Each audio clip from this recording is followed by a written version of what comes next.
Okay, we will call to order our Committee of the Whole meeting for Tuesday, December 10th at 6 p.m. and recognize that we're holding our meeting on the unceded territories of the Sechot and Huipachesset First Nation.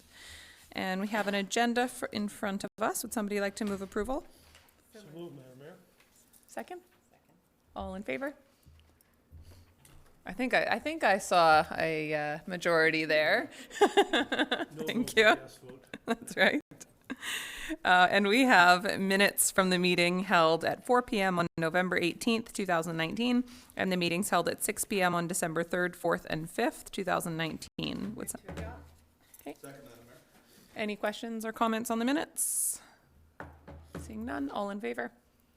Carried. And we have 3 delegations tonight, so thank you to the 3 for joining us. We have BC Transit, SPCA, and Western Vancouver Island Industrial Heritage Society.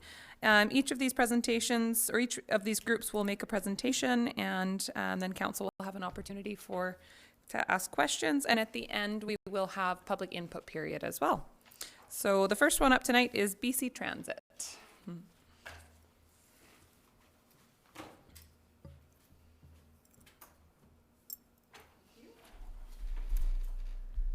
Thank you for the opportunity to present to you tonight. My name is Myrna Moore, and I am the Senior Manager of Government Relations for Vancouver Island with BC Transit.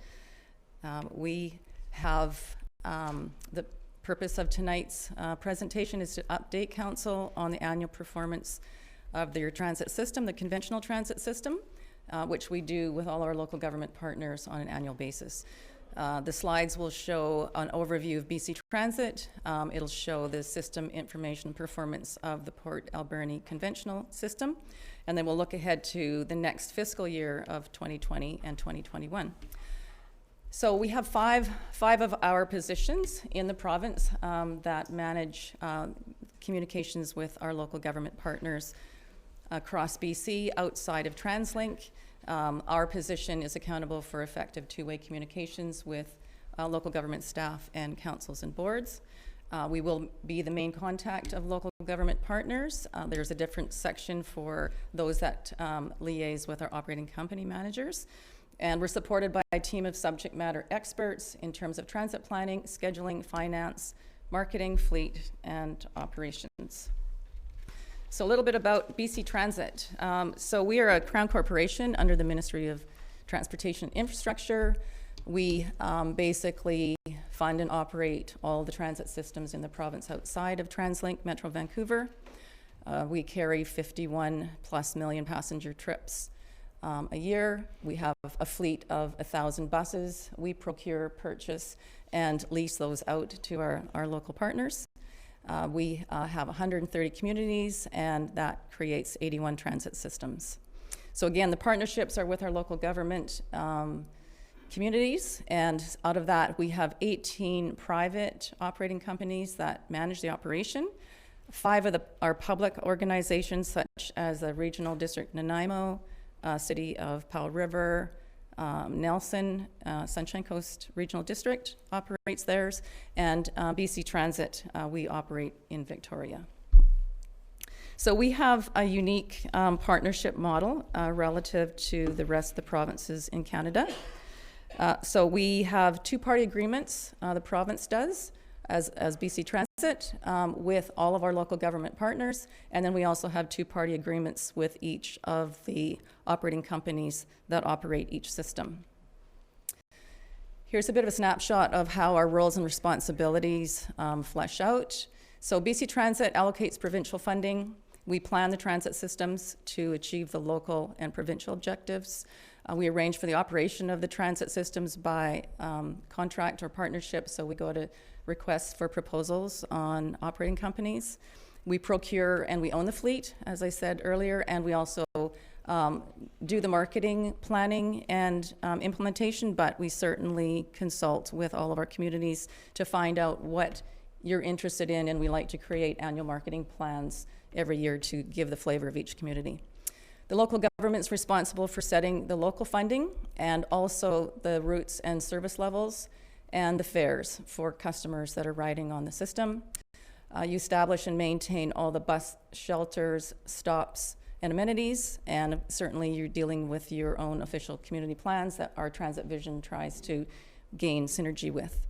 And the local operating company, as I mentioned, they deliver the service, they hire, train, and provide the drivers, they manage the labor relations within their union collective agreements, they collect the fares, and they provide day-to-day customer service.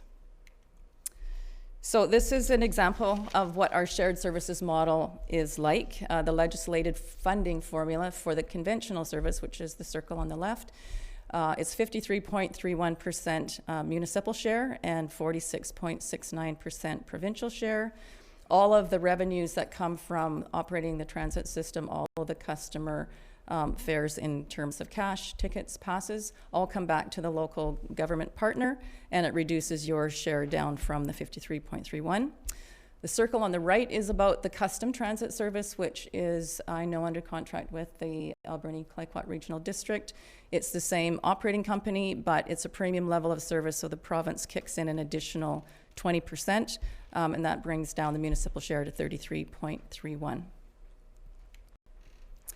So in terms of the shared services model, economies of scale are achieved through the provincial entity partner that procures assets on provincial scale, and it can leverage provincial buying power for fuel, parts and maintenance, as well as administrative costs and expertise. And across Canada, this model does not exist. BC is the only one that has this type of model. And in terms of how we have our partner communications on a calendar basis, I'm here to talk to you about your annual performance summary. So we look at a year-over-year performance, how you're doing compared to yourself in terms of key performance indicators. And also we do some comparisons on how you're operating with other similar sized communities outside of Vancouver. And we basically provide this to council prior to decisions on service expansion and subsequent budgeting. The Transit Improvement Program, which we call TIPS as the acronym, is a 3-year expansion initiatives program that we work with all of our local partners to help have a horizon of how your system's growing. And what we do is we try to work with you on securing what you see your system doing over time so that we can take that back to the provincial government on your behalf and basically build a service plan that would have the provincial funding match what the local partners are looking at in terms of their system growth. 3-year budgets, we provide those every year. Our finance department does, to basically give you an idea of the budget expectations for the coming year and also projections for the following 2 years beyond that. And then the annual operating agreement will reflect the first year of your 3-year budget, and we bring that to council for approval every year. So now just a little bit about your key performance indicators and how Port Alberni is doing. So Port Alberni started in 1971. The conventional system, the local share, is funded by the city of Port Alberni. Like I said, the custom transit, I believe the city pays into it, but it's managed through the regional district. You see 12,000 hours of service provided annually for about 286,000 passenger trips per year. There's a total of 4 routes that run for the system, 3 of which basically are Monday to Saturday routes from 6:30 a.m. to about 7 p.m. And then the 4th route is an evening route, Monday to Saturday, but it also runs Sunday. So it's a combination of those 3 routes, but it's just one route that runs for that fourth for the evening and the holiday service. You have 5 medium-duty vicinity buses that operate, and the custom transit service has 4 light-duty buses. And your operating company is Diversified Transportation Limited, who has been operating the system for several years. I've been with the island systems for 10 years and plus, and Diversified has been the system that's been operating for most of that time. So basically, we're going to give you a snapshot of how the things are doing in terms of performance of your system, and it's compared. These stats will be 18-19 fiscal year over the previous 17-18 because we haven't yet finished our 19-20 fiscal until March 31st. So what you're seeing here is key performance indicators. that show how your system's performing. In terms of ridership, we've done a trend analysis of annual ridership over a 4-year period, which peaked at almost 295,000 rides in last year, or a year ago, 17-18. In year-over-year analysis, this year it's slightly lower at 286,000, which is a slight decrease, but it's not a drastic difference. Opposite to ridership, revenue over that same 4-year period, with revenues peaking in 2016-17, shows a decrease. And so we're looking at about a 6% decrease just between 18-19 and 17-18. And when you break that down into how the fares are allocated, it's a decrease in people paying fare box cash and monthly and day pass sales, but you're getting an increase in tickets and BC Bus Pass and Semester Pass. So you do want to see with your system that pass holders increase because they're the people that buy into the system and they're going to ride it regularly. And cash, fare box cash, those are people that are usually riding it intermittently or visitors, that kind of thing. So you'll see year over year variances in the values of each fare product type.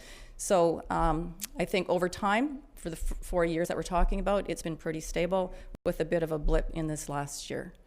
And in terms of total cost, year over year, it's decreased by 1%, which is nice. And that's primarily due to fleet maintenance savings with the delivery of the new medium duty buses that came into the system not very long ago. So when we look at how you're doing compared to some other systems, and similar systems would be systems like Cranbrook, Nelson, Squamish, Trail, Powell River. In terms of operating cost per service hour, you're basically performing better than budget, so it's better than what we anticipated year over year, but you're higher than the peer average. Operating cost per passenger trip is lower than the peer average by almost $2.50, so that's pretty significant per person. You're seeing that your cost per trip is lower compared to the average of those other similar size systems. Trips per service hour, so higher passenger trips per service hour compared to the peer average, so you're doing favorably well compared there as well. And your operating cost recovery, so that's revenue over expenses, you continue to be pretty stable over those compared to budget and year over year actual, and you're in line with the other peer systems in terms of their operating cost recovery. So this is a bit of a snapshot for BC Transit corporate initiatives where we're going. We're looking at a low carbon fleet strategy, so everybody's really quite excited about electric buses. So we're starting to look at, we've got purchase of buses coming, I think there's 10 of them coming to Victoria in about a year's time. We have a plan and a target by 2040. We want to be basically a low carbon fleet, whether it be a combination of CNG and electric, but we're trying to continue to look at other alternatives from the diesel bus. We, in 18-19, saw 58,000 new service hours in terms of the province implemented to all the transit systems that have been expanding. The federal funding through the Public Transit Infrastructure Fund and the Investing in Canada Infrastructure Program has certainly supported some of our new transit facilities, the bus fleet that we're talking about, and the continued rollout of Next Ride, which is also called Smart Bus Program, which I'll talk to you in a little bit about your own, looking forward to 2020. And then also, certainly, as the population of seniors increase, we're starting to focus more, and we've had from the mandate letter from the minister for this year, to look at more equitable service standards between able-bodied people and people with disabilities. So we're trying to see how we can equalize some of the service offerings between span of day, days per week, that kind of thing. So we've been putting more attention to that. We've been doing custom transit reviews to make sure that those possibilities are there, and if there's a more equitable way to increase service through, say, a taxi supplement, that's also an opportunity that we're looking at. And we've just finished our new strategic plan. It's just gone through our board, so we'll be launching that to all of our partners in 2020.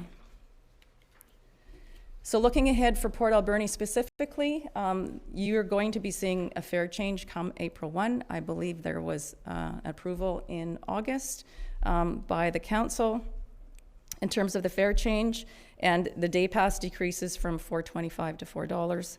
And the sheets of tickets are increasing up to $18 for both adults and students. All other fare products have stayed the same, so we will work on that now with your approval and implement that to the public so that by April 1, you will see also some of those products changing, and that'll also help with some of the revenue loss that you experience year over year. So the Alberni-Clayoquot Regional District Electoral Area Feasibility Study, I think maybe some of you are familiar with that. We were asked June 2018 by the ACRD board to look at some options within a feasibility study for the AV electoral areas. So that's Cherry Creek, Beaver Creek, Sprout Lake. And 5 service options were outlined for service between those areas, particularly to Walmart. A report was presented to the Alberni Valley and Banff Field Service Committee on May the 29th of this year. Public open house was held at the ACRD office on October 16th to gather public feedback on those options. I understand that there's going to be a report going to that committee in February on the summary of the engagement that happened. And then based on the direction that we get back from that, we will be looking at more collaboration and consultation with the city to find out the implications of potentially, if that regional service were to go forward, how would that interact with your existing conventional service? And would it be a standalone route that goes directly just to Walmart and back, or would we look at building it into your transit exchange, that kind of thing? So we will be working with you more after February when we get the direction from the regional district. The automatic vehicle locator, the next ride system. So we have implemented that right now in about 8 of our systems, and that through our website and technology allows the passenger to find out what time the bus is coming by in real time, not just scheduled time. So Port Alberni is one of the list of systems that we would be looking at that in 2020. The automatic passenger counter equipment will also be something that we're going to be adding to your existing fleet for 2020, which will help us determine how many people are getting on and off at each stop. So it helps us with planning purposes to determine if we need to modify routes, service changes, that kind of thing. We'll have some concrete data to work with rather than trying to do onboard counts in person. We will monitor your system performance to ensure that everything is operating efficiently and effectively. And certainly we come every year to you and your local staff to basically talk about if there's any desire to work through an expansion program. I know part of the regional service may kick that off a bit more. I know your system has been very stable over the last few years. And so we never really put anything into the TIPS program, which is totally fine as well. But we do come to you every year and say, are you interested in that? And then we further our discussions with staff and then council. So that pretty much, I think, covers all of what I want to present tonight. I'm happy to take any questions from all of you. Thank you very much. Councillor Sold. Hi, thanks for the presentation. Just wondering, you're giving electric buses to Victoria. When's our turn? That's the question we're hearing from everybody. What we're doing, we have a separate program director now that's looking at all of that. Mm-hmm. We're starting with the heavy duty buses. So based on what your fleet has today, or the provincial fleet, we certainly want to make the most out of the equipment that we have. So your buses that you got maintenance savings in, I think they are 2017 vintage. Oh, okay. So we're going to want to use up most of that life of that bus before we retire them or move them to other locations. So I believe we're starting with the heavy duty buses. Those are the ones that will be coming to Victoria. There's the medium duty and the light duty buses. Depending on the age, we'll start looking at that through the process, but basically the target to have everybody into that electric mode is by 2040. So we will have more of that information coming to you with that program director as he gets through all the different types of vehicles. Okay, now I know the bus shelters, believe the city erects those. Is that correct? You don't have nothing to do with it, do you? We don't. Well, we have a program. It's like a 50% funded program. They're our design of the BC Transit shelter design. We do have a program through our staff that all the local partners can request shelters. I can certainly get a cost sheet to the new staff person for Port Alberni. Sure, that would be great. Tim, sure, I could send it to Tim.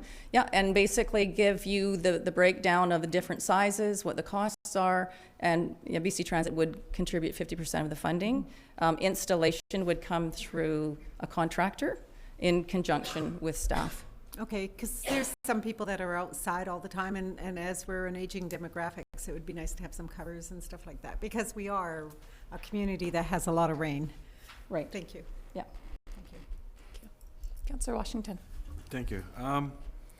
In your presentation, you say BC Transit owns the buses and then you lease them out to Diversified? Am I understanding that correctly? We own the buses, and then the lease comes back into your budget, and then Diversified just operates them. But the budget between the local partner and the province, Yeah. the lease. So if Diversified was unsuccessful in the next bid, it'd be the same buses, but just a different person doing maintenance? That's correct. Okay. That's correct, yeah. Thank you. Yep. Okay, thank you.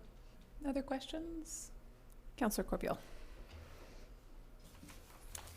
I'm not sure if you heard that we've had an issue with the bus drivers and washroom facilities in this town, and in your presentation, you pointed out that the city's responsible for stop shelters and amenities. Where would washrooms fit into that? Is that an amenity? No, it would be more, amenities are more like garbage cans and something at the shelters that would assist the customer. We would look at in conjunction, so I work with local government partners. We have operations staff as well that work more with the local operating company, and we do try to work with them to find solutions for washrooms. I do know of this issue, and I know that some of the concern has been at the transit exchange. McDonald's washroom tends to be rather busy. So it's a situation that we are working with. We are looking at some of the running time on the buses in terms of where are the pinch points, where are the tight pieces. I think there's some concern in conjunction with the afternoon school bell time. And I think if the buses are getting behind their schedule, I think from what I understand from the drivers, they're also concerned that their customers aren't making their connections with their transfers, and if they needed to use the washroom at that point, then the feeling is that they're taking even longer for that. My understanding, we've worked through staff. There are a number of washrooms that are city-owned around the routes. Those are options for the drivers to use in conjunction to just the McDonald's washroom at the exchange. And so we're trying to work with looking at the running times within the pinch points that they're seeing. I have worked certainly in discussion with our operations staff and Phil Atkinson, who is the manager of Diversified, in terms of what other options are there. Is often we would look at other facilities in different communities. There could be, say Vernon might have at their exchange, there might be a washroom, public washroom that's also available. We might do a trade-off where we would agree to provide the toilet paper or use of somebody else's private business washroom, that kind of thing. So in Victoria, there's a lot of different options for washroom stops. There's beach house public washrooms that the drivers use. We've gone through this process with your team, and we're feeling that with all of the effort that we're putting together, we will help resolve some of those issues. Okay, Yeah. and my second question, I think you touched on it with the equitability Yeah. of the seniors and the handy dart. Mm-hmm. I don't believe it runs on weekends, does it, in town? So that's exactly what we're trying to do. So we've looked at every handy dart system that we have in our jurisdiction, and we have also gone through the Alberni Clayquot Regional District office. We have expanded for, I believe it was September of this year. We put more time in for the operating company to dispatch taxis if their vehicles are fully booked or there's more demand for specific timeframes that the customers are asking for. So we've started looking at expanding the service with the use of taxis. What we're trying to do with our custom transit service reviews is look at if they don't have Saturday or Sunday service in their schedule, we're trying to work through their transit improvement program 3-year expansion planning with our local partners to basically make that as equitable as possible. So we're going through trying to get that process through the budget exercise for the 3-year. I think for Port Alberni, I believe from my recollection, there's 4 hours on Sunday that's available, and they don't provide Saturday service. So we're trying to find out how do we make that, if you've got 7-day-a-week service for your conventional service, how do we make 7-day-a-week for custom transit service? So we certainly have been making some inroads on that, and I'm seeing that there's a good uptake from the systems that I've worked with on the island, that our local government partners are certainly wanting to see that equitability. Well, I think even during the week, it only runs till 4 o'clock, so heaven Right. forbid you got a doctor's appointment after 2 o'clock, Right. and it just doesn't work for seniors. So right, so you're absolutely right. That was the September expansion that we put in. We added an extra hour on the end of the day because a lot of the daycare program scheduling is between 9 and 3, 9 and 4. So I know that some of those individuals at the program were getting to their program and then they were having trouble getting home. So there's a lot of family need and that demand to help out to get the return trip. But my understanding from talking to the operating company, adding that extra hour and more availability for taxis to assist with that has certainly created a better situation for them. Okay, great. Yeah. Thank you very much. You're welcome. Thank you. One question from me. There has been a lot of conversation and concern in the community around our Tofino bus system and some changes to it and concern about if it will operate long-term.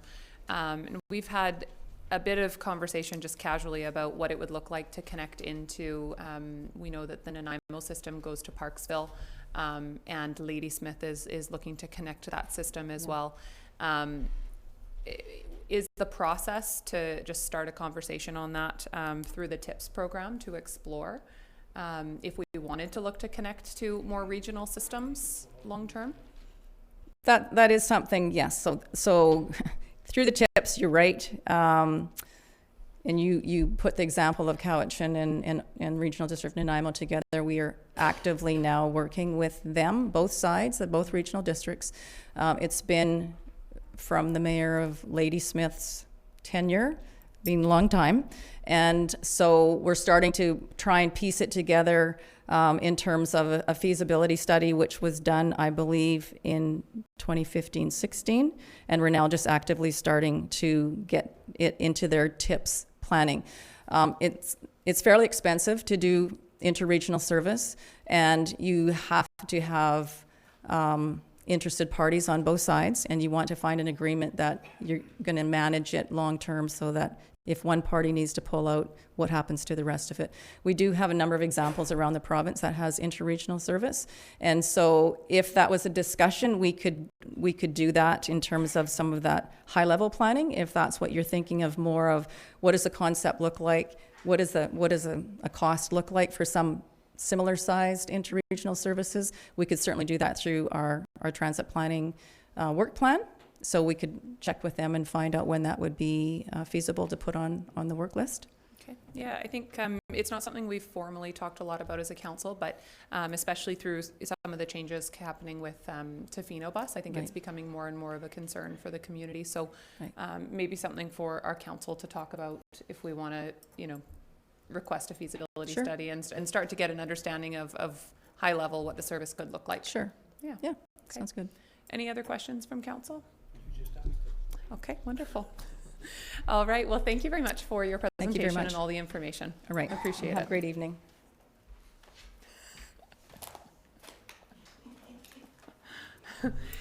Okay, next up we have the SPCA.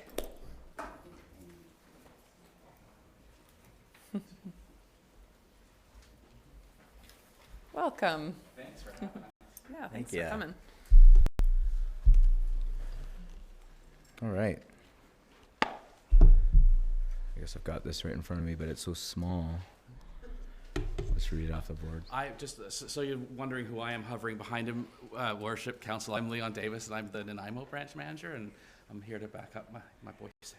Yeah, yeah. Being new, there might be some questions in the end that I might not be familiar with, so Leon's gonna go ahead and go for it. So, okay. So, anyways, let's start off. All right. So about the BC SPCA. So established in, here we go, 1895 by provincial statute. So it covers the entire province of BC, 490 staff, 4,000 volunteers, 80,000 plus donors, and 45,000 animals cared for each year. 9,000 cruelty investigations each year. It's a registered charity and no ongoing federal or provincial funding and from government. Our mission. Okay, so our mission and vision. So mission is to protect and enhance the quality of life in for domestic, farm, wild animals in BC. Our vision is to inspire, mobilize a society to create a world in which animals enjoy as minimum 5 essential freedoms: freedom of hunger and thirst, freedom of pain and injury and disease, freedom of distress, freedom of discomfort, and freedom to express behaviors to promote well-being. Leon, this is maybe more Yeah, of sure, your I can part, talk so about this. this part is, It's a huge province, like you didn't know. And we do struggle to have service areas everywhere across BC, but there's been a lot of investment. We've had about 29 community animal care centers. Then we have smaller, they're not branches, but they're education and adoption centers. So we just have kind of like people don't surrender animals there. They're not treated. They're just places where you can come and kind of adopt an animal. And we have human education that runs out of those communities. So even in communities that aren't lucky enough to have a branch, we do try and have at least some human education stuff there for the community. There's 2 large animal seizure barns. There's one in Surrey and there's one in Kelowna. And then I am just starting a project now where we're going to be building an animal seizure barn and farm for Vancouver Island. So we'll be a hub for abused large farm animals. That fell in my lap last spring when the person doing the project resigned, and I was asked to take it on. And actually went to the City Hall in Nanaimo and queued up where you pay your taxes. And I got to the front. She said, "What would you like to do?" And I said, "I need to build a farm, and I don't know how." And she just laughed at me. But it's getting there. I'm learning how to be a land developer now, apparently. Satellite adoption locations. So we have partnerships with different pet stores or pet supply stores. And we have 3 veterinary hospitals that are run by the SPCA. Those are all on the mainland, as well as 2 spay-neuter clinics, and of course Wild Ark in Machosen. And out of all of our branches, that's where we run our cruelty investigations, our behavior and welfare, something that we're seeing more and more over the last few years. It used to be that we get a lot of animals in that were from people moving, can't find pet-friendly rentals. That's still an issue, but people have, partly through, I think, the work that we've done and partly through how societal change is happening, are finding ways to hang on to their animals longer, which is fantastic. So we're seeing a drop in the number of animals coming in. But what we're seeing an increase in is behavioral and medical issues. So people who can't handle behavioral and medical problems are bringing them to us. So it is increasing our resource use, trying to make these animals, rehabilitate them through to adoption. And the big thing that we have that I love so much. In Nanaimo, I don't know if you guys are aware, but about in 2015, we were on city-owned property, and we had the small shelter that had been there for 40 years. And I didn't know until 2014 that there was a conflict with property lines. And when the property next to us was purchased, that had to be resolved, and that meant that we had to go. So we panicked for a while. We looked at not having a shelter in Nanaimo at all.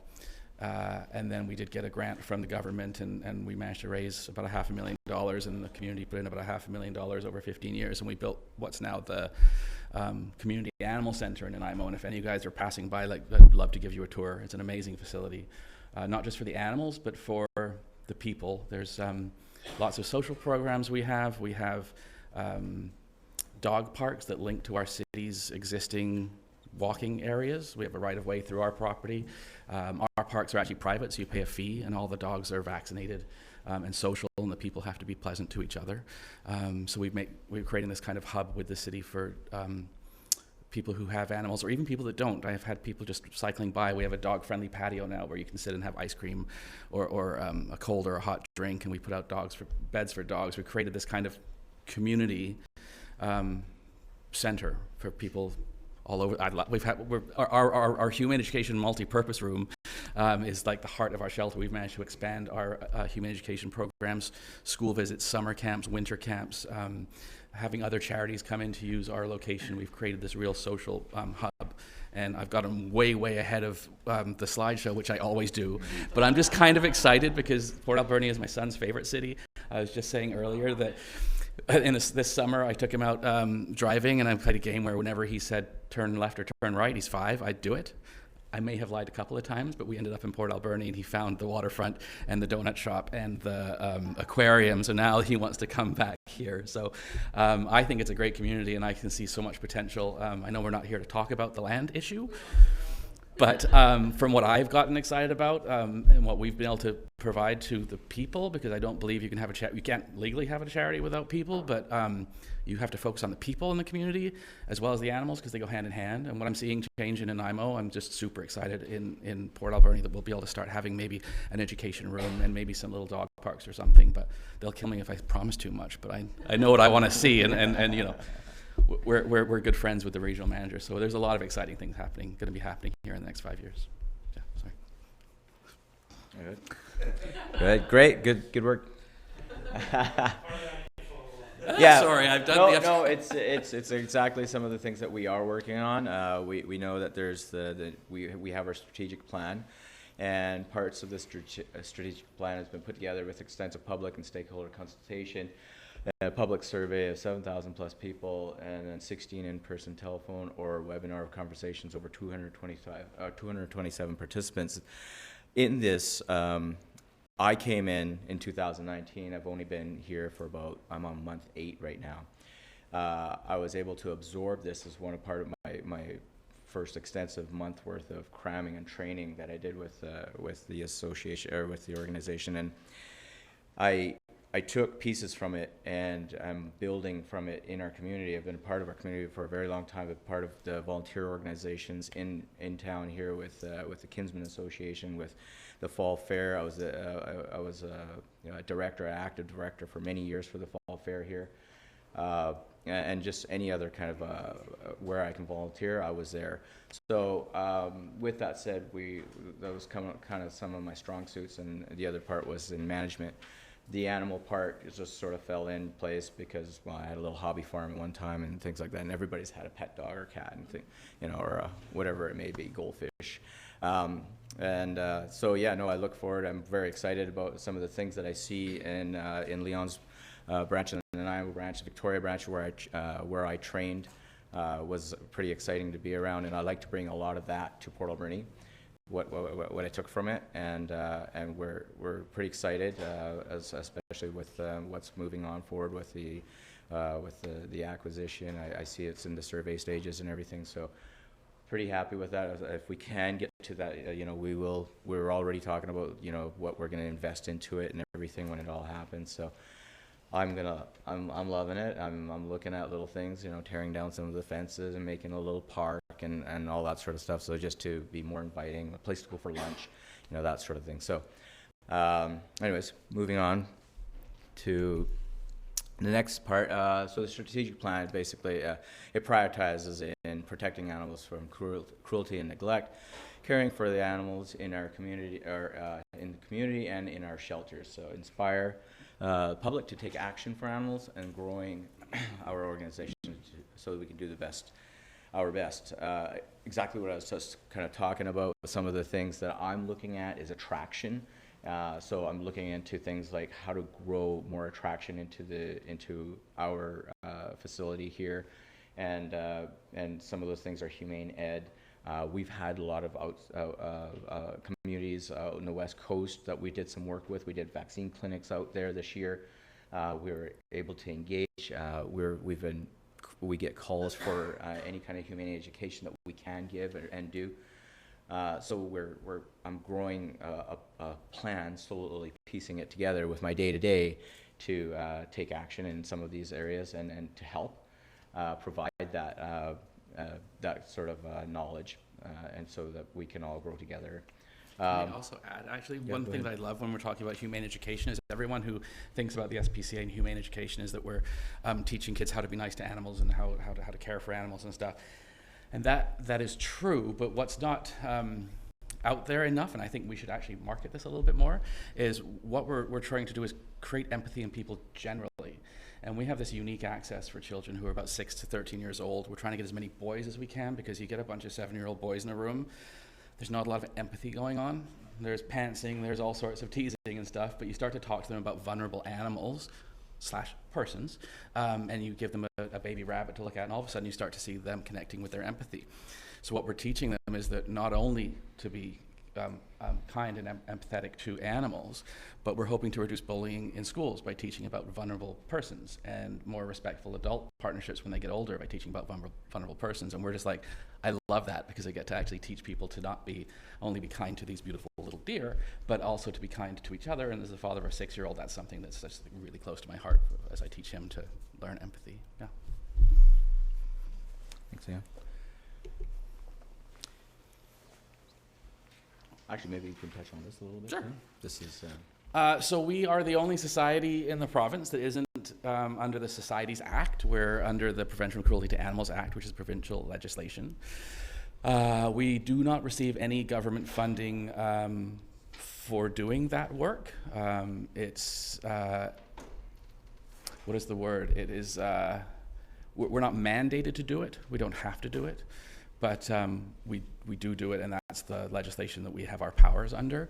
And we have only 32 provincial constables in the province, and that is, depending on the year, between 9,000 and 10,000 investigations a year. So, for instance, I have one constable in my area, and she does about 450.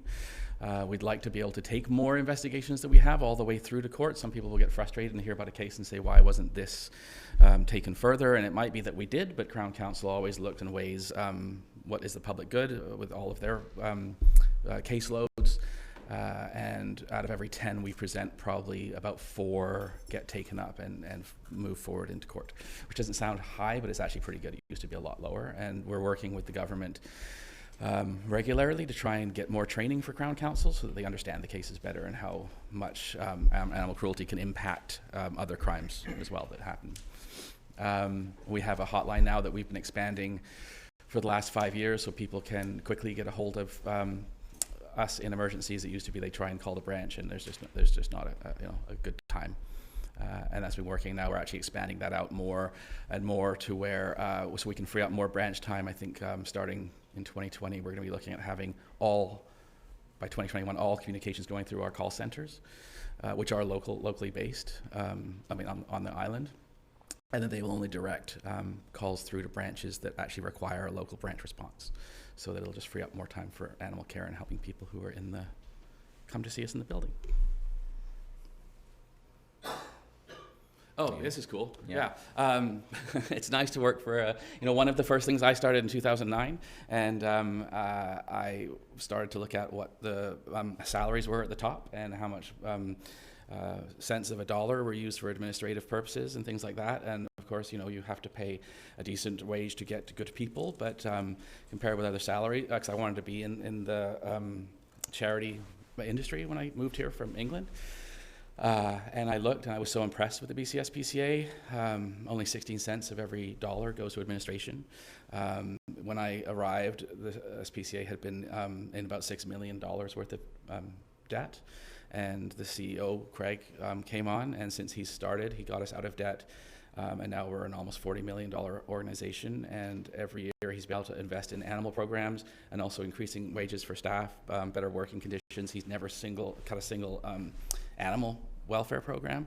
So really proud that we can get these Imagine Canada accreditation and keep getting these A+ in transparency and use of donor dollars. It's easy when you have answers for people that come in and say, where's my money going? What are you spending it on? It's nice not to have to spend anything, right?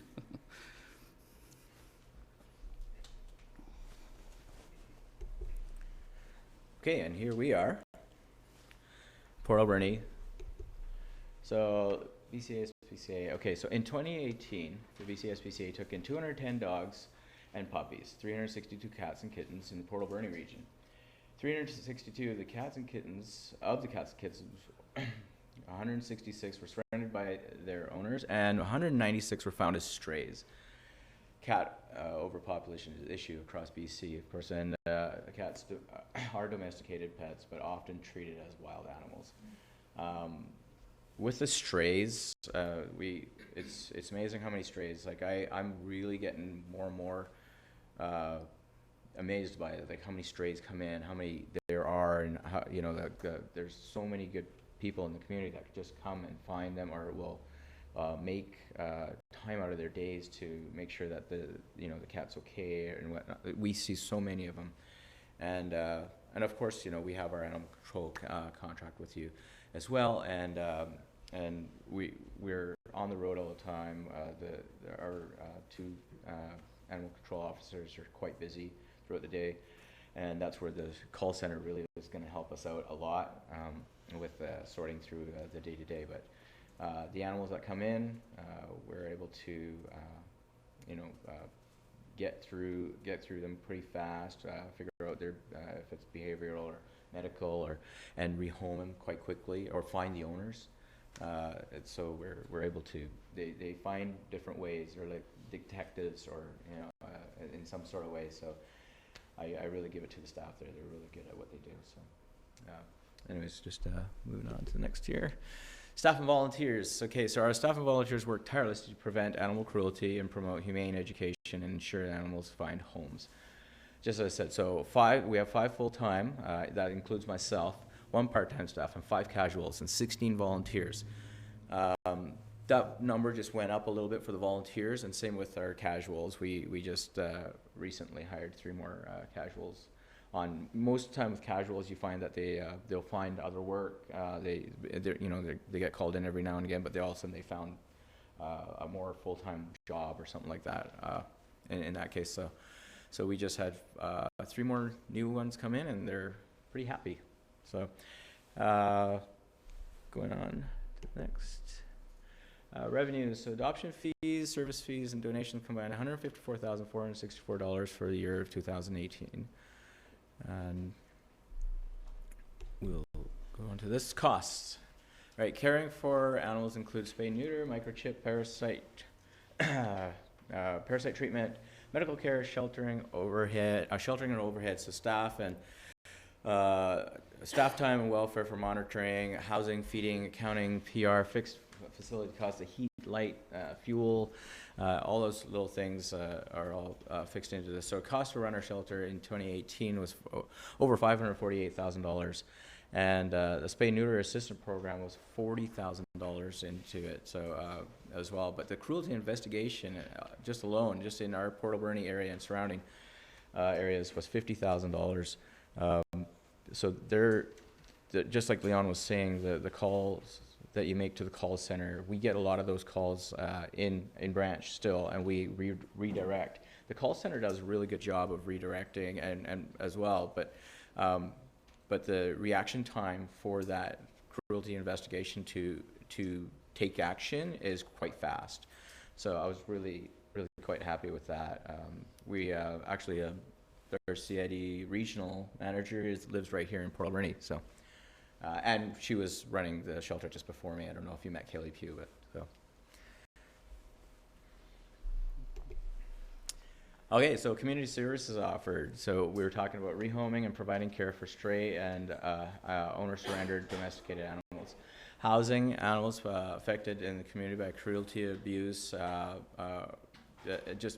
these ones do come along. We do have that compassionate board, so that's kind of the next part there. So compassionate boarding and animals victims of domestic abuse, spay neuter education and assistance. We have the ABC program that's here, and humane and youth education.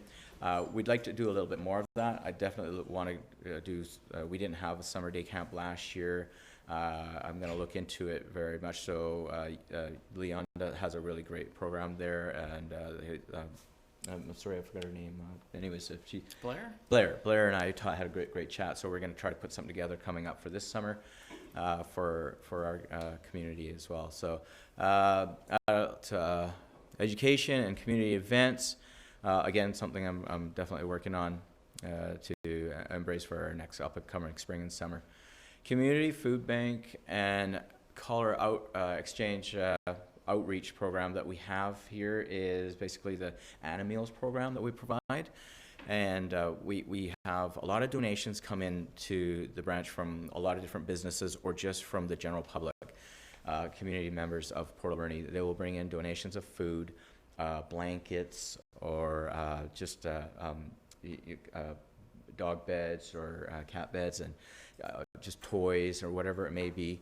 And there's always a lot of that. And so once a month, every third Saturday of the month, we have low-income housing type of this less fortunate come in during that day to help with their animals with food, and they'll just tell us, you know, I have a cat and 2 dogs and that sort of thing. So we kind of ration out how it is. And something else I'm just going to start to try to do now is I want to when we go on calls for the animal control, we're going to start to put some dog food and cat food inside, and I'm going to reach out to some of the shelters and things, and just while they're on their round, they could stop in. And it's not a mandatory thing that we're going to do, but it's just kind of a voluntary thing that we're going to start doing. So I'm going to reach out to some of the shelters and see if this is some places allow some animals to be there with people. So we're going to look into something like that in the future here. No go? Oh, there we go.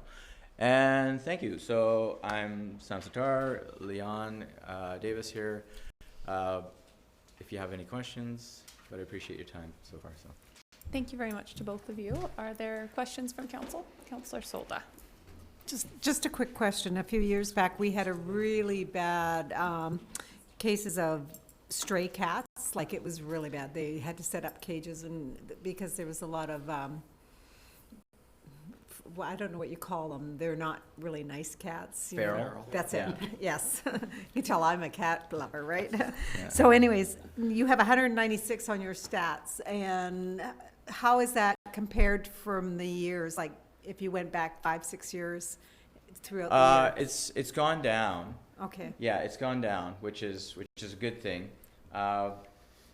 You know, we still have feral cats coming in. We don't take feral cats in. We do have a place in Nanaimo, I believe, that we do there's a transfer program that we help assist with, or we direct with. They're able to come down to Port Alberni as well, and once a week or whatever it is. And there's like a I'm not sure if it's a TNR program, like a trap and release type of program that they do, so that they'll spay and vaccinate and things like that, and then let release again, kind of thing. It's definitely a problem it's the biggest problem across the province. Mhm. And forgive me for not knowing this, but does the animal control bylaw here require permanent identification and spay neuter of cats? Own cats? Permanent identification. Yeah, and spay neuter. Because in Nanaimo we don't. I do believe for domesticated, but not feral. We should nothing like for that. domestic. Because what I'm trying to do in Nanaimo is just make have a bylaw that says you must have at a minimum some sort of a permanent ID on your cat, so that we can get it back home, and that they have to be spayed or neutered, especially if they're going to be outside. And it's been a struggle, and I'm not sure why, but I'm fighting the good fight, because it'll stop that so quickly. Yeah. It'll take time, but yeah. Okay, thank you. For sure. Okay, other, Councillor Washington?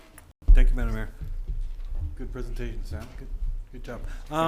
Your jurisdiction is just the city of Port Alberni. You don't run out to Beaver Creek or Cherry Creek or any of that kind of stuff. You're not No. your services aren't wanted by the regional district. It's wanted. We get calls out that way for sure. Unfortunately, we do have our jurisdictions that's covered. I guess it's just maybe something we could look at in the future in developing of things. I'm not too sure, because now you got farmland and there's different areas of governance in there as well. So we'd have to kind of really do some. That itself would need its own strategic plan. But yeah, we definitely do assist in some sort of way. Like, if there's somebody out there, we have a lot of cats that have come in from there. We'll say, hey, we do have some cages. If you want, you can come in and grab. And if there's an animal in distress or something like that, we won't let it go by. We'll help. in every sort of way. So, yeah. Thank you. Other questions from council? Councillor Corbeil. I'm not sure if you can answer this, but maybe you can give us some advice. We've had letters about 24-hour emergency vet service in this town, which we do not have, and I have friends that have had the same issue, and we have to go to Nanaimo. Can you think of anything that could be done? I know you can't force vets to work 24 hours a day, but how could we resolve that issue? Any ideas? I'm going to touch on this bit. I know Leon's got something. He's just taking a deep breath over there for a second. I was approached the same way. My first month in, I was approached by a person that has just moved to town, and she works with a lot of a different type of animal welfare, and it came up, and so I kind of dug around a little bit, and basically, I think there's only 2 vets that really live in town of all the 4 veterinary services that we have.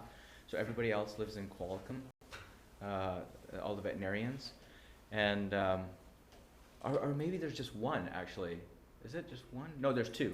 There's 2, and there's everybody else is out of town. So it was kind of a logistical type of thing to be, and then it kind of broke. There's a broken line in there, and I'm not sure where that went. Maybe Leon can fill that, a little bit of that gap in there of how it all started in Nanaimo. Yeah, I'm not sure how, well, in Nanaimo, it literally was just a veterinarian decided that there was a need and opened up a 24-hour clinic. We never had one.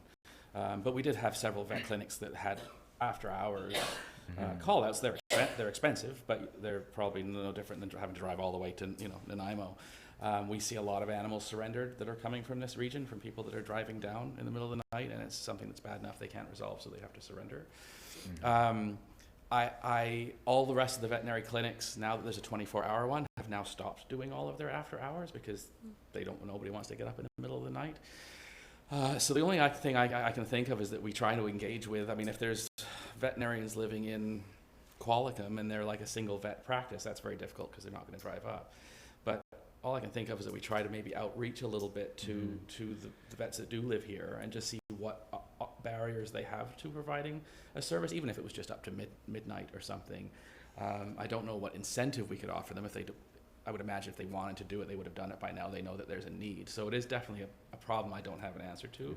But lots of problems find solutions through just open conversations, and maybe we could talk to the vets, maybe between us talking to the vets in the city, talking to the vets and say, we have this need. What do you guys need to make this a reality? Even just, something into the evening. We can't force them, but we can certainly ask them, what can we do? Because it's a huge problem. And it's a problem that people are actually losing pets over, because in the transport down to the emergency clinic, sometimes things get worse that maybe could be resolved more quickly if there was a service here.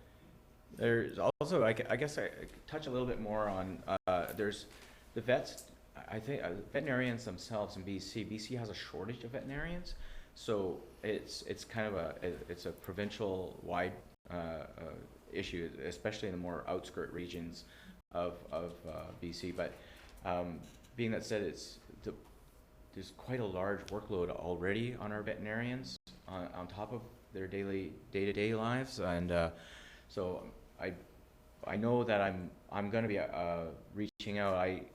We were only working with 3 out of the 4 vets in town. Now we're working with 4 out of the 4, and we're reaching out to in Arrington. There's another vet out there that I'm going to be trying to work with a bit. We've already done a little bit of work with them.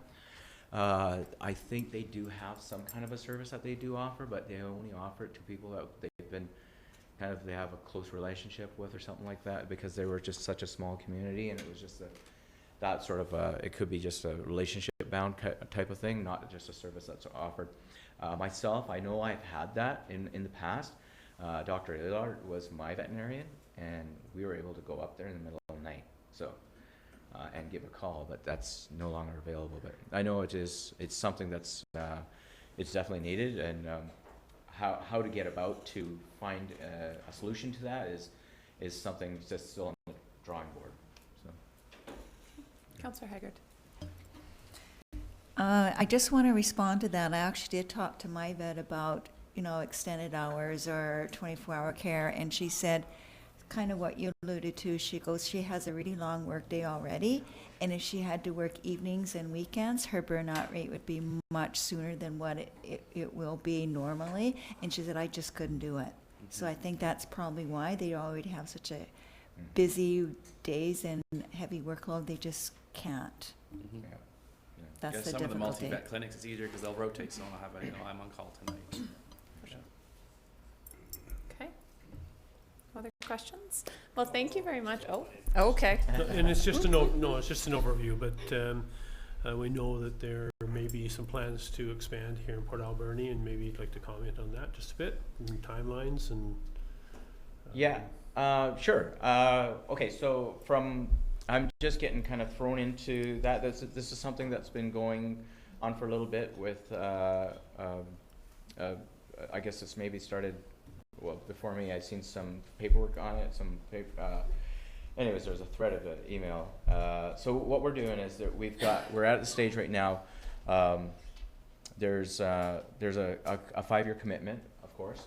And we're definitely looking forward to this. It's exciting to me for sure. We have in 5 years we ourselves would like to invest another $250,000 into our facility here for upgrades, whether it be a humane education room, and it's already been. I was just at some training and I met the provincial team, and I was able to visit there, and the humane ed had Popcorn machine. Popcorn machine. There's this joke that people make fun of me a lot. So when you come to the Nanaimo shelter, when I built it, I wanted people to have a different experience, and it looks so different when you think, it's not a place of sadness that people think it is. And I thought, what can happen when you walk through the door to reinforce that visual? And I was like, fresh butter popcorn. So I didn't get permission to do this, but I went and did it anyway because I like to ask for forgiveness. And so when you walk in, it's fresh butter popcorn with the big machine, and the kids get popcorn when they come in and stuff like that. So whatever happens, even if I have to pay for it, you guys are getting a popcorn machine in your foyer there. Yeah. So yes, we do have a great plan for it. I know that we ourselves are right now. What I'm doing is I focused right away. My focus was on the group and looking at what our staff is looking for. And it seemed to go in the education sense. So the SPCA has their own training matrix that they have, so what I've done is I've just gutted my office, and I've created what I call the resource center, and I put in a kind of a high with a standing bench, desk.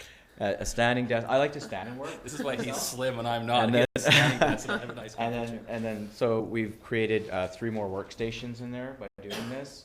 And with that, we're going to get everybody more into all the education that we can give to the staff, and then to our volunteers as well. And we're creating a desk for CID. Our Cruelty investigation department does come to town usually once a week. So they usually take up one of our computers in the front. And we kind of upgraded all the computers in the front. So we're just going to be all these type of things, like just more brightness, more happiness to the place. We want to go away from the word shelter to an adoption center of some kind. It's just some of the things that some of the staff are really passionate about. So I'm just helping them get to that spot. So. That's great. Okay. Well, thank you very much for the presentation and for the passion that you have, obviously, for what you guys are doing. And yes, thank you for coming, and thanks for the work you're doing. Thanks for hearing us. I'm excited because now I'm going to the clam bucket. It's a great choice. Perfect. Nice advertising. All right. And our last delegation tonight is from Western Vancouver Island Industrial Heritage Society.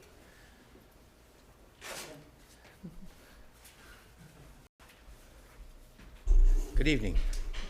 I was just looking at the pictures. I was sitting there and I'm thinking, here I am presenting a discussion on running a steam railway, and standing in front of 108 years ago this month, the first steam train came into Port Alberni. So it kind of fits. Hopefully we have a success. So,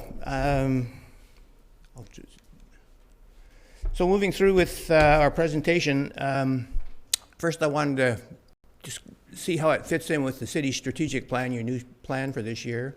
And 2.1 is tourism. The visitor sector of the local economy flourishes, and 2.11 is the encourage tourism-related development and infrastructure. The steam train will bring more tourists to the Harbour Quay area and town center. And meeting with your 3.3, the city's heritage network assets and stakeholders are aligned to provide services desired by the city. Explore opportunities for heritage assets, and the steam train offers another reason for tourists to stay overnight in Port Alberni and spend more money locally. So that's hopefully how we'll fit in with your strategic plan. Just want to say thank you first for starting with reviewing our strategic plan. You're welcome.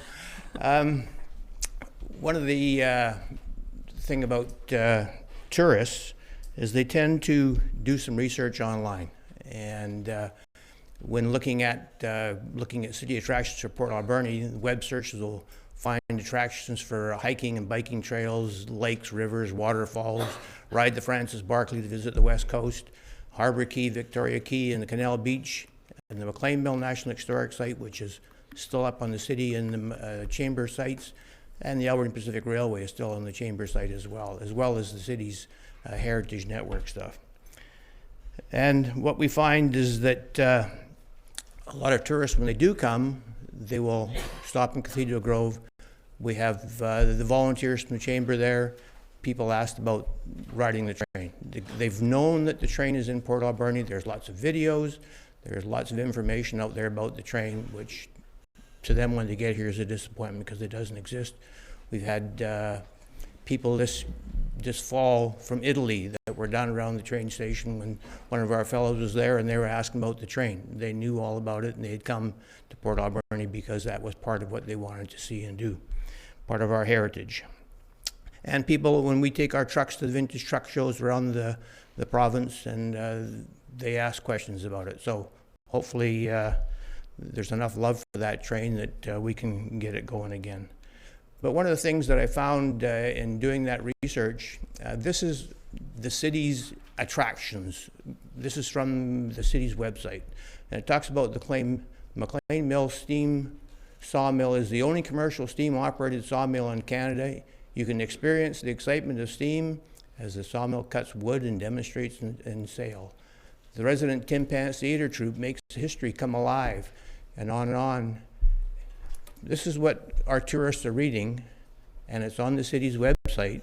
Tin Pants Theatre hasn't existed for over 10 years. I know. I was going to say that. So that's one of the things, that information that is out there doesn't lose itself. It doesn't get deleted unless people manage it. So tourists are looking for that experience when they come to Port Alberni, and we disappoint them because they can't find it. So, a brief little history on the Alberni Pacific Railway. Started in 1984 with the two-spot and an old CPR coach that we restored, and it ran along the waterfront. And then the engine lost its boiler certification, and luckily the provincial government had donated number 7 to the city back in 1991, and it was restored to operations. And we did that along the waterfront as well until in 2001 we started running out to McLean's Mill up until last year. So for what we're proposing for this year, or for 2020, is to use full operation with the number 7 steam engine again, and to rebuild the brand so that when tourists do come to Port Alberni, we can offer them that experience that they're looking for.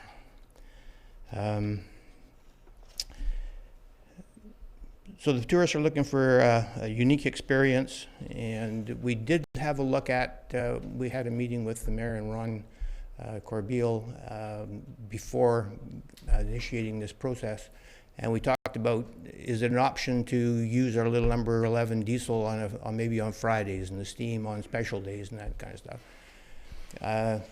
Our experience in the past has been the diesel has not been what the tourists are looking for, and some of them would turn around and go away because it wasn't the steam experience they were after. And looking at the economics, yes, the little number 7 is a little more economical, but if you want to build the brand, the difference was not significant enough to lose the tourism. So 2020 operations look at roughly 44 days of summer weekends and special days. Once a month, try to have special events that would be promoted as extras and try to increase our revenue through more tourists.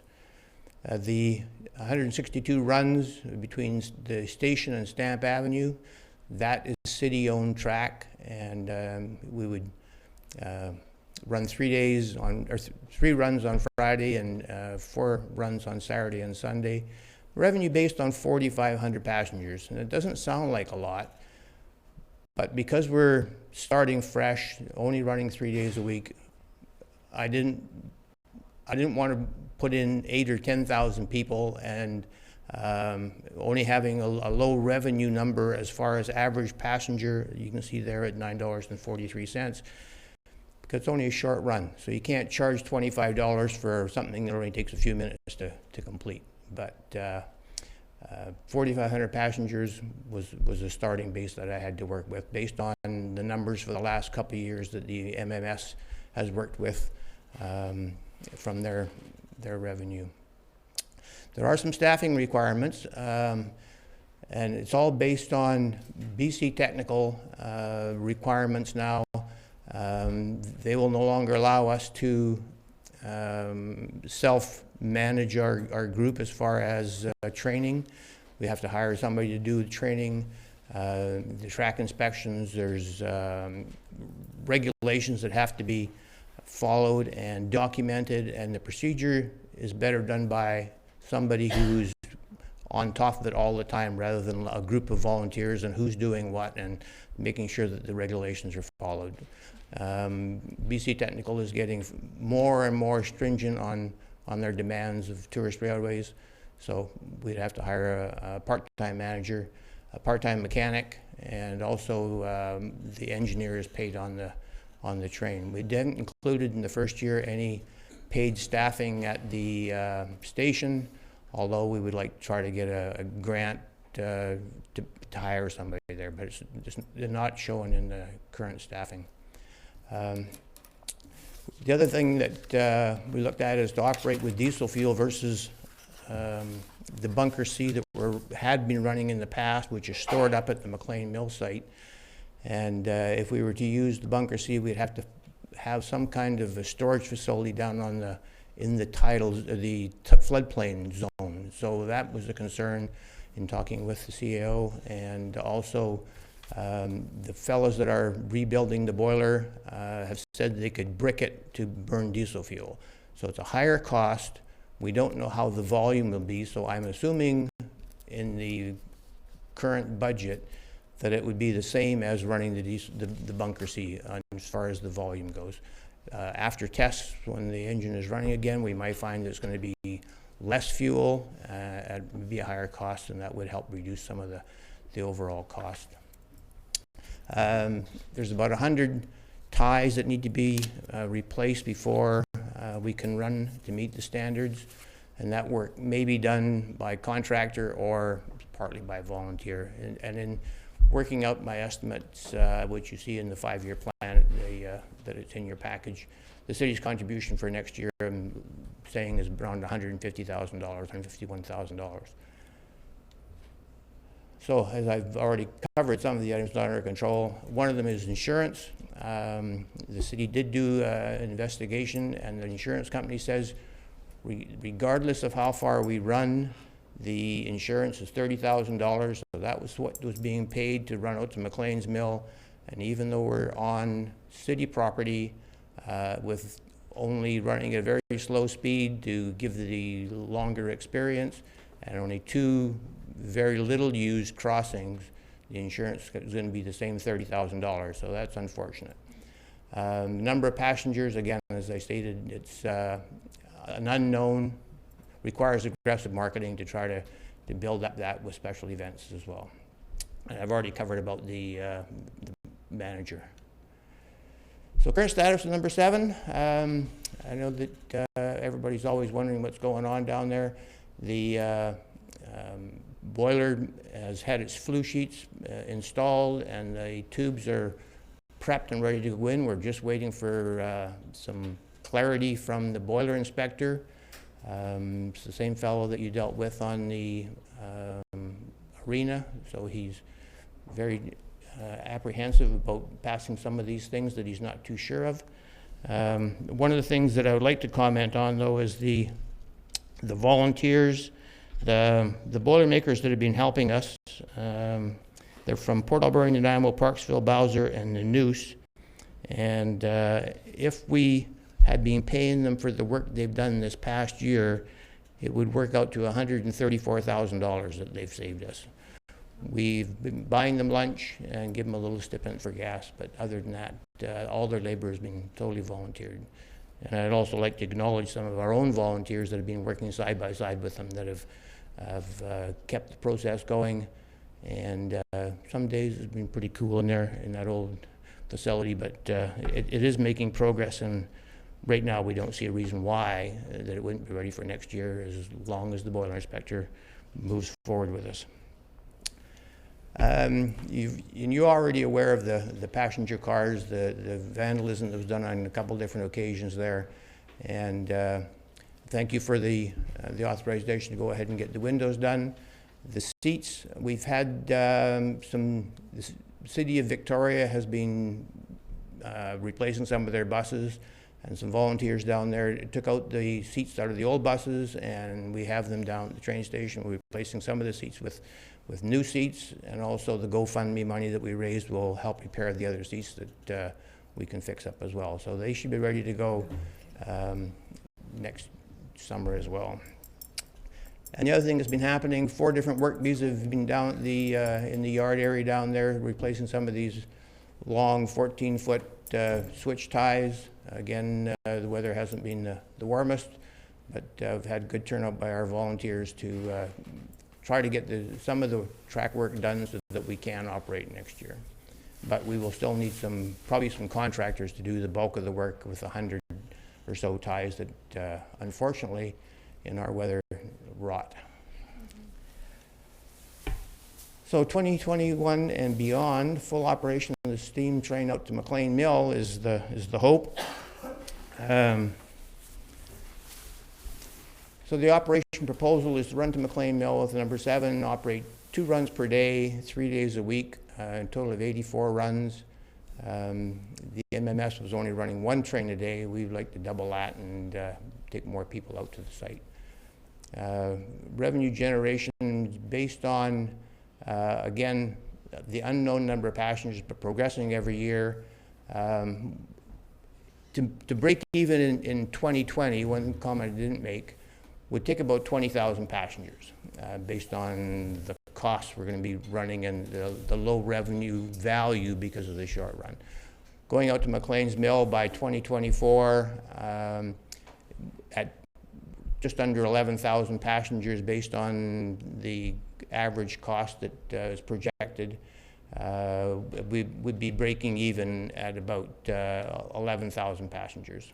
So marketing and having something out of the mill, it's a possibility. We've been as high as 14,000 out there when we were operating the mill.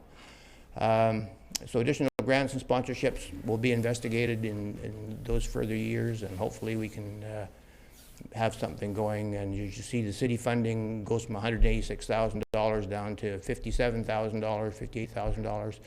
But in 2021 and 2022, there's a couple items I'll talk about in a minute that helps makes that funding a little higher. So I didn't put any money into the cost for maintaining the track owned by the ICF, and that will have to be negotiated with the city. And one thing that we'll also have to negotiate is the contract with the IHS as an operator to make sure that we're both on the same wavelength of what's expected for both of us. If there is no operator on the site of the McLean Mill to provide some kind of attraction, I would see that similar to what other tourist railroads are doing, we'll have docents on the train, volunteers that would, when the train got to the McLean Mill and it has to do its turnaround procedures and everything else, they would actually take the tour and give the historic overview of the site and do the tour, and then in 3/4 an hour to an hour, people are back on the train for the ride back to town. We could probably even, in doing that, may even get 3 runs a day. It all depends what we work out is the economics for the. So 2021 to 24 operations continued here. We're talking about in 2021 additional funding to repair the big diesel that we have, 8427, 1954 locomotive. To be used as a backup locomotive. It needs one axle replaced to meet the standards set by Technical Safety BC, and also we would propose to paint the locomotive so it's more attractive as a vintage tourist piece. Funding for janitorial, station staffing, fire watch during the extreme dry, the additional costs that are going to be when we start running a bigger operation. And also more funding for a stronger market support team. And also hopefully more experienced grant writers. So that's something that as volunteers we're good at pulling wrenches, but when it say we're writing grant applications. And in 2022, there is the bridge report that was done a couple of years ago specified that the wooden bridge over Dry Creek needed some work on it, and so that is included in the 2022 capital plan. So a couple of things here. Heritage BC information, and it's in your package, is a lot more than what I've shown here. Just to highlight, tourists are more likely to choose heritage-related activities over other activities offered in the community. Heritage activities rank 5th and 7th in the list of 23 activities for travelers in Canada. Travelers prioritize heritage-related activities ahead of festivals, camping, amusement parks, and shopping. So this is a part of a big survey that Heritage BC has done. Tourists prioritize heritage over golfing, shopping, and sporting events when choosing their vacation destinations. When considering vacation activities on which to base their entire trip, visiting heritage sites ranks 2nd out of 46 options. Art galleries and museums rank 11th out of the 46. And no matter where they come from, tourists seek out museums and heritage sites. Museums and heritage sites rank among the top 5 trip activities for U.S. and international tourists when visiting our region. So something to consider. The investment that you're going to make with the return on investment being nearly 1 to 2, heritage tourism makes dollars and cents. Heritage-related tourism is the significant contributor to the BC economy. Of nearly 40 million invested in heritage tourism, an equal amount is generated through indirect and induced spending. Hotels, restaurants, support service, etc. The original investment also generates 34 million to BC's gross domestic product and 5.7 million in taxes. So for every dollar invested, $2 in spending and GDP and taxes come back into the city of Port Alberni. So other options, as you said, that we did look at a couple of things here to consider. If you don't want to necessarily spend $150 some odd thousand this year. So a less costly option that we were asked about was, what about doing just specials? So if we just concentrated on events and not having a regular weekly program, the pros are the cost is less. It's only about $75,000. But we don't build the brand for tourists because most of the specials are going to be based on the locals and Central Island people are going to be coming here to ride the train. It's not a tourist destination. Some costs like insurance, track maintenance, technical BC standard requirements, and the training and the management standards, they're all there regardless of what option you're going to choose. One thing you can't do with a railroad like you can with a vintage truck. You can park a vintage truck, take the battery out of it, change the gas, put a new battery in it next year and run it down the road that you're paying to maintain anyhow. With the railroad, you have to maintain the right-of-way or else you can't run the railroad. So there's cost to let it sit. If there's a desire to get the train running to McLean's Mill, the longer the wait, the more the cost. And the other option was to consider is not to operate the train this year and look at possibly in future years. And if that was the thing, we would request maybe $30,000 a year to cover ongoing equipment maintenance and track maintenance so that something can be done to keep the facilities and your heritage assets workable to the future. If you're just going to let it sit and rust, we'll never see the train running again. So in your package that was sent, there's a letter of support from the Chamber of Commerce, and we thank them for that. And also, again, thanking the many dedicated hours of volunteers the IHS volunteers do for us. And I don't know if this is going to show up. One of the, I don't know, Vina, do you have it? There's a 5-year budget on a spreadsheet that is probably bigger than this. I tried to copy it and put it as part of here. I don't know if it's a Word document, the 5-year budget. Oh, it's a little better. I have to scroll down just a touch or blow it to full screen maybe. The top a little bit more, because that's where the city's, the grant from the city is shown on that third line there, the 150,000 in 2020 and 186, 172, and working it down to under $60,000 as we grow the brand and grow the number of tourists. And you can see in 2021, there's an extra $20,000 in there for rebuilding the 8427, and one of the lines, there's also the extra cost just for the bridge repairs, but I guess that would be in track maintenance. It's $40,000 there in 2022. I guess I'm open for questions. Thank you very much for the information, Council. Councillor Poon.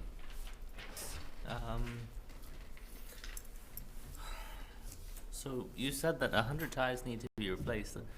What about in future years? Is that going to be an ongoing commitment? They'll always be ongoing. Okay. Wooden ties in our environment, they tend to rot. And part of the problem over the last years, many years, is the maintenance of the ballast, the rock work that the ties sit on. If that isn't maintained properly, then the weeds start to grow in it, which creates more dirt, which holds the water more, and the ties don't last as long. The ones we're putting in right now are yellow cedar ties, so they tend to be a little more resistant to, as opposed to buying creosoted ties, which have an environmental issue. And the other program that Island Corridor Foundation has been taking on is to do weed control, and they're looking at doing some of that next year as well. So what would you say is the average lifespan of a yellow cedar tie? I couldn't tell you, honestly. No. Okay. Pardon? At least 15 years. At least 15 years? Okay. Yeah. Well, 15 to 20. Yeah. Okay. Okay. Apart from that, I'm excited to see the progress on number 7. Good, Yeah. thanks. Thank you. Councillor Haggard. Thank you, Madam Mayor. You talked a lot in your business plan and also in your presentation about the need for aggressive marketing, and you have a pretty good budget for that.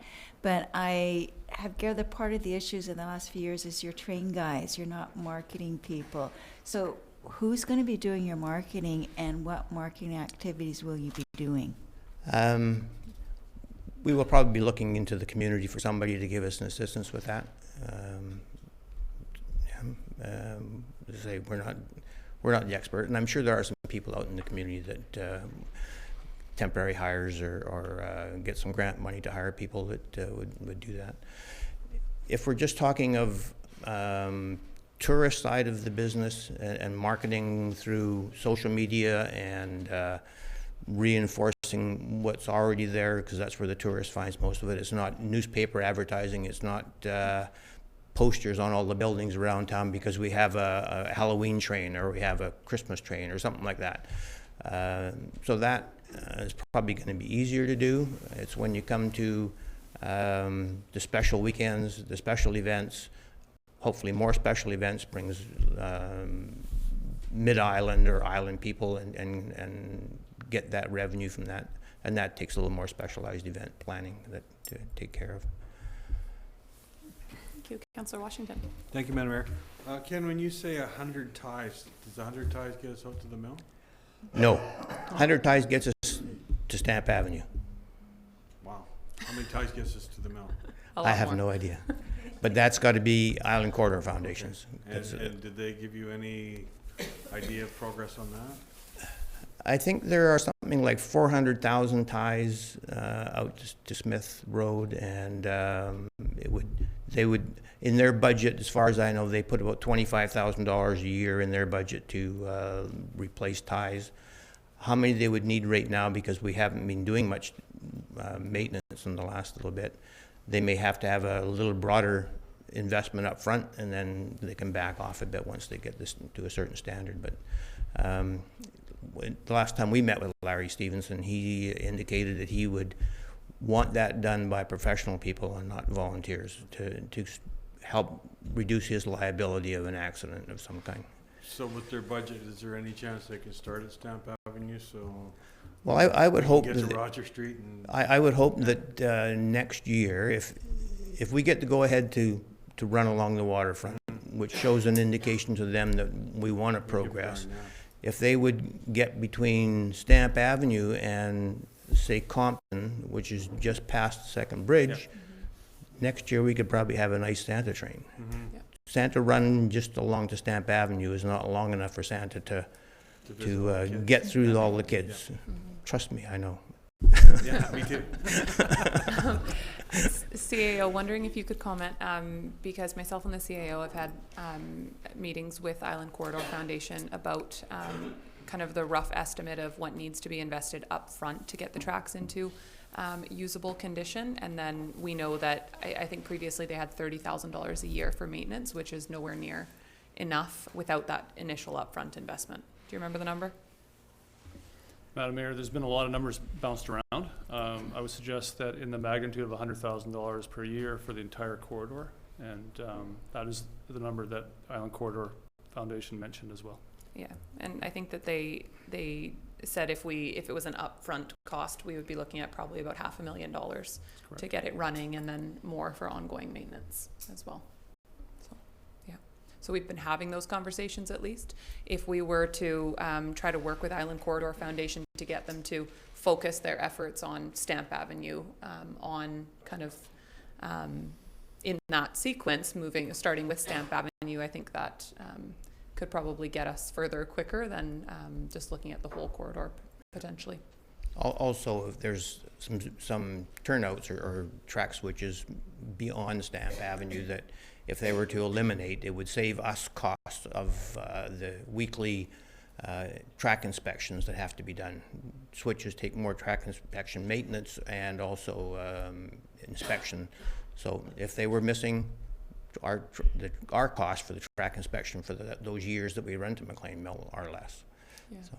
That's great. It might be a good next step for myself and the CAO and you guys to meet with Island Corridor Foundation together to talk about potentially what the plans are and maybe start to talk about some focused improvements on their part. Sure, sounds good.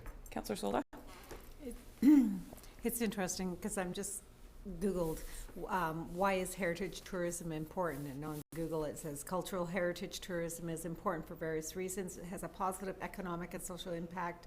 It establishes and reinforces identity. It helps preserve the cultural heritage with cultural as an instrument. It facilitates harmony and understanding among people. It supports culture and helps renew tourism.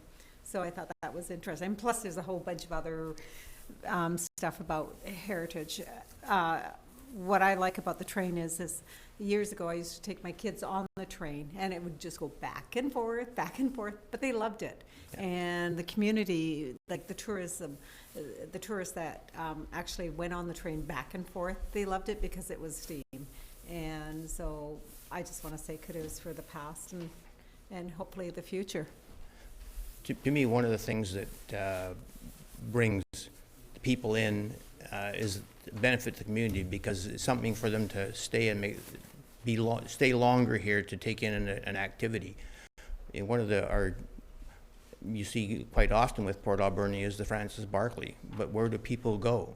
They may spend the night in a hotel and they get on and they spend their money away from here. This is an activity, and hopefully with running to the mill in future years again, it's makes people stay and spend money. And there's not many things here that other places don't have. A lot of places on Vancouver Island have hiking trails, they have biking trails, they have lakes, they have rivers, they have waterfalls. Steam train, they don't have. I think we can't discredit all those other things also, though, because They're all most of the other different. places on Vancouver Island, most of the people, thank you, Yeah. most of the people on Vancouver Island, or most of the other communities on Vancouver Island also have more well-established tourism industries than we do. So the steam train is a huge asset. There's no arguing that, but we can't discredit the importance of the rest of it in our Oh, no, community as well. I'm not discrediting it. Councillor Washington? Thank you. The line item insurance, the liability formerly paid by the city, were they under a blanket and no longer can be under that blanket, CAO? Just a question. Do you mean, can the city no longer pay that, do you mean? Yeah. It's in the budget because it's a rail cost, so whether the city pays it or IHS pays it, it's a $30,000 cost. So it's not about we can't pay it, it's just that, that insurance, We can't incorporate it somewhere in any of the insurances that we do have? it's over and above our standard liability insurance. Yeah, and we did check to see, as Kent said, we checked to see if a shorter run on our own property would make a difference, and apparently not. Councillor Corbeil, any comments? Well, most of the questions I had were around the ties, and I guess they've been answered. I'd like to, first of all, thank Ken for his presentation, and thank you and your crew for everything you do. The one picture you showed of that crack maintenance crew doing the ties, I assume you do the ties by hand, correct? Do it by hand, yeah. Now, if the Island Corridor Foundation was to do anything, do they bring in Southern Rail with tie inserters and things like that, or would they? Either Southern Rail or there's 2 or 3 different contractors out there that they have access to. I think, was it AB Rail that was here the last time here? Yeah, it was the ones that did it for MMS the last couple of years ago. They did some track work. So there are contractors out there, but they could bring in mobile equipment and do it a lot quicker and then retamp. Right now we tamp by hand. They can bring in tamping machines. Southern Rail just had one in on the island a couple weeks ago doing some work on the east side of the island, lifting the ties and retamping them, and they've been doing some work on replacing some ties under some of the street crossings on the southern end of the island, and use contractors for that as well. So there, I mean, 100 ties by hand is a lot of work. 100 ties with equipment is nothing. So there's maybe there a week. definitely would be some efficiencies if you could bring that all together and do for it sure. all at once. I don't have the answer for that, but should be something we strive for. 2015, we put in 400 or 500 ties in 5 days of the contract. Wow. That's great. Okay. Not very well done, not as well done as we do. But they did them. Councillor Paulson, any comments? You know, I'm a prairie boy, and there is a steam train. I don't know if they still run it, that runs in the Stettler area. Yeah, and our whole family went on it on a family reunion. There was 80 of us went on it one time, and it actually culminates in a small town. I can't remember where it is, and they actually have a stage set up there. It's like the old West, you know, where they had the can girls and stuff, but they have an end product at the end that they sell on that train too. All of our family was dressed up too in period costume, which is kind of cool. But I always envision when I see our train something like that, you know, that people come to it. And the one in Stettler is actually a destination. We had somewhat like that. Yeah. Originally, the train went out to McLean's Mill, the Tin Pants Theater Troupe entertained, did the tours, played the part of some of the old-time loggers, but it cost us a lot of money. Yeah. And we're kind of in a situation where we're at the end of the road to a degree compared to some of the tourist railroads that are if you're in a park like Duncan is, and you get on and you ride in the circle and you take in the events, Fort Steele again, they have their heritage site, and they have the train that goes in the circle, and people can get on it anytime they want. When we're dealing with from A to B here and trying to do something, it's not quite the same. People can't just walk in, pay their admission, within half an hour they're on the train and they're back in their car if that's all they want to do. We're in a fixed program, which is a little more, little harder to grab that big population that's driving by. Yeah, but we'll try. Yeah. Okay. Any other comments from council? Okay. Well, I want to thank you for putting together the budget document. It is, I'm really impressed with how you guys have worked through this, and I think you have a budget that's a very realistic set of numbers, and I'd like to see that it's in a kind of a phased approach over the years. So looking forward to going through it more and having more discussion about it as a council. I would say one thing that doing the first year along the waterfront will allow us to not only help create the brand back, it'll give us some experience with using a different fuel in the locomotive, so the following year's budgets can be adjusted based on knowledge, and hopefully instead of 4,500 we're at 6,000 the first year, and then growing from there reduces the budgets in following years. So that was the tough part about doing that first year, is what's the guess, and a lot of it is a guess. So. Okay. Yeah, absolutely. Okay. Well, thank you very much. You're welcome. And if you have more questions later on, I'm always available. So. Perfect. Thank you, Ken. And we're putting in ties this Saturday, so anyone who wants to help put in ties this Saturday, we're hearing from the audience. Are the machines there? No, you are the machine. I think that was volunteering from Councillor Corbeil. Okay, so we do have an opportunity for public input if any members of the public have questions or comments. Questions? Well, I think you do just have to come forward. Just if you don't mind coming to the microphone, because we are live streaming.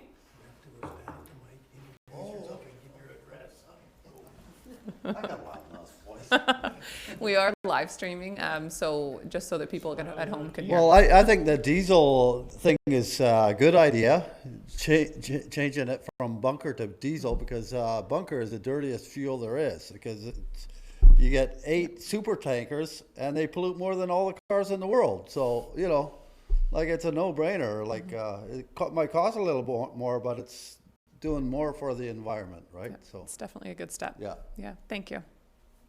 Yep, come on forward. Do you have a question? No, it's one comment I forgot to make. At the lighting up of the Christmas tree down at Harbour Quay, and the station was open, we had many people come through. We had a little ad hoc petition there if people wanted to sign saying that they would endorse spending $150,000 of the city's money to get the train running, and 100 people signed up that night saying go for it. So just wanted to pass that on. Thank you.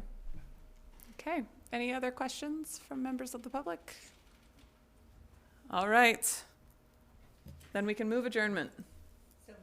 Second? All in favor? Carried.